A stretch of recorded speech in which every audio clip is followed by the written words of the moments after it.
Grabe, nakita natin in person, no, yung tattoo ni Dras Palaming. Idol yan. Lupit. Pero ito yung gagawin natin today. Yan, cover up natin. Yung dito sa may kaliwa ni boss. Panoorin nyo na lang. Let's go. Ngayong araw, bagong tinta sa balat na naman ang ibabalot natin gamit ang sining na likha. Bagong kabanata sa buhay ng isang makatang alagad di lang ng sining kundi pati ni Bathala na ipinadala mula sa langit para maging maglulupa na hampas lupa sa panaghoy, subalit kung minsan ay mambuborda balat kahit abutin pa ng maghapon na amoy araw sa magdamag na session na pinareserve mula pa nung isang buwan na ngayon ay itinakda kung kaya't kanyang mga matay mistulang bituin sa kinang dahil sa pagkasabik sa kalalabasan, samantalang mga mata ko rin naman ay may ngiting yung tipong mapapaking ina dahil sa pagkasabik sa kaperahan. Ay, nadula, sorry. Anyway, client requested a cover-up tattoo sa kanyang lower left leg hanggang sa upper lagpas hanggang tuhod. Napag-practice yan daw kasi ng pamangkin niya. That time, medyo padalos-dalos daw siya sa pag-iisip.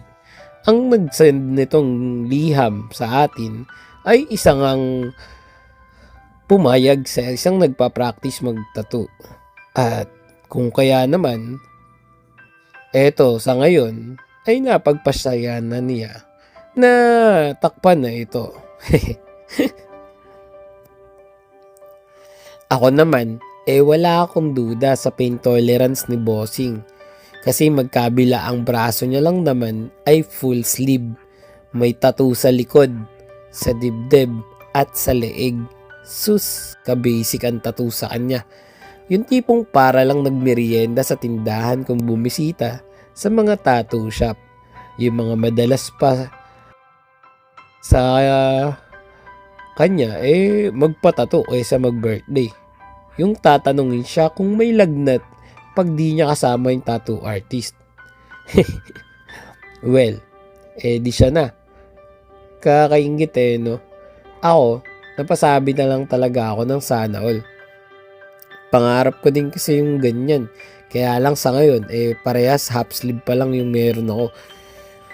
Hay, pambihira naman din kasi talaga yung dami ng oras at pasensya nito ni boss, pati yung kamay ng orasan niya. Sa lahat ba naman ng pinagdaanan niya para makolekta yung ganito karaming tattoo, I'm sure kakaibang experience yun. Matuturing na talaga siyang batikan na kolektor. Ako kasi, pang-8 pa lang naman sa mga tattoo artist na nakatusok sa balat niya. Pambihira, diba? Sabi ko pa nga sa kanya na maraming salamat, boss. Bagkus ako'y napili bagaman.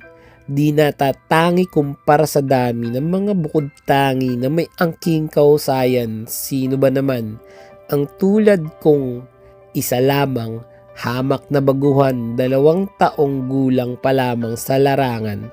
Kung kaya naman, aking handog ay buong puso't kaluluwa na 100%, 1987, 70-80 taong 2020 taon at 6 ang 2 ngayon. Ay, ano daw? Yung pagkakataon na to, sobrang pinagpala dahil siya ang isa sa pinakamatandang natatuan ko. Ay, teka, baka magalit. May edad na lang. Sa edad niya kasing 74, 40 years siyang nagtrabaho sa abroad. Halos mayigit kumulang sumobra sumakto 10 years naman dito sa Pinas. Malamang sa alamang na parami na netong na-encounter na tattoo artist. Actually, siya mismo ay isang artist. Siya ay graduate ng elementary sa college nung nag-high school siya. Joke lang. Ito talaga, siya ay graduate ng fine arts. Holy moly guacamole. impressive, 'di ba? Kasi pag artist ka dito sa Pinas, syempre yan talaga yung pangarap mo, mag fine arts, 'di ba? And fortunately si boss nakapag fine arts siya. Eh di wow, 'di ba? Yan pangarap ko na course. Kaso sa engineering napunta, tapos ngayon alam niyo na, 'di ba? Kaya siguro etong si Sir tinuring na papel ang balat niya. Tila writing notebook sa dami ng sulat. Tila canvas na singhaba ng red carpet ang tela. Tila listahan ng utang ng kapitbahay na sa kanya nakapangalan pero hindi naman talaga siya yung umutang. Teka, napahaba na naman tong video ko. Para sa mga tropa natin dyan na gusto ng murang tattoo kagaya nito, kontakin nyo na agad ako sa FB page More Than Vlogs. Text at tawagan ako sa cellphone number ko 0970-8250395. Nag-home service din ako kahit saan pa kayo. PM nyo lang ako. Paano, bago matapos tong video natin, pakinggan at alamin muna natin ang tattoo client review. Let's go! Yeah, gusto mo ba ng tattoo? I got you bro. Full back, full sleeves, full leg, let's go. Full front, sa tuhod, sa siko, sa leeg, ulo, kahit face ganado. Support local, proud Pinoy artist. Murang tattoo pero maangas, legit. Daw ang pinaghirapan, buyat bawat beat. Baguhan pero may diskarte, hindi cheap. Line, shading, harmony, flow, texture, contrast, light and shadow. Design na malupit, ako bahala sa'yo. Sa studio man o home service, let's roll. Pwedeng umaray pero bawal gumalaw.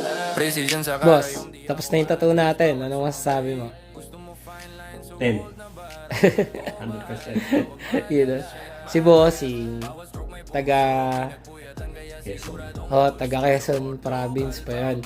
Pero pumunta yan dito sa Makati. At dito natin siya in-home service. 10 daw agad. Alam na kasi ni boss yung itatanong ko eh.